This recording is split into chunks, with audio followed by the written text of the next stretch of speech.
আল্লাহ পাকের কাছে এই 10 দিন অর্থাৎ জিলহজ মাসের প্রথম 10 দিনের নেক আমল যত বেশি প্রিয়,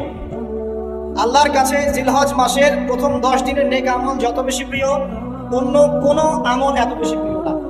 অন্য কোনো আমল, এটা বুঝতে গিয়ে সাহাবায়ে কেরাম প্রশ্ন করছেন, তারা বলছেন, ইয়া রাসূলুল্লাহ, হে আল্লাহর রাসূল, বলুন সাল্লাল্লাহু আলাইহি ওয়াসাল্লাম, ওয়ালাল জিহাদু ফি সাবিলিল্লাহ, আল্লাহর পথের জিহাদও কি নয়? আমরা তো জানি ইসলামের সর্বোচ্চ চূড়া হচ্ছে আল্লাহর পথের জিহাদ। তো নবী সাল্লাল্লাহু আলাইহি ওয়াসাল্লাম বলছেন, ওয়ালাল জিহাদু ফি সাবিলিল্লাহ, আল্লাহর পথের জিহাদও নয়, আল্লাহর পথের জিহাদও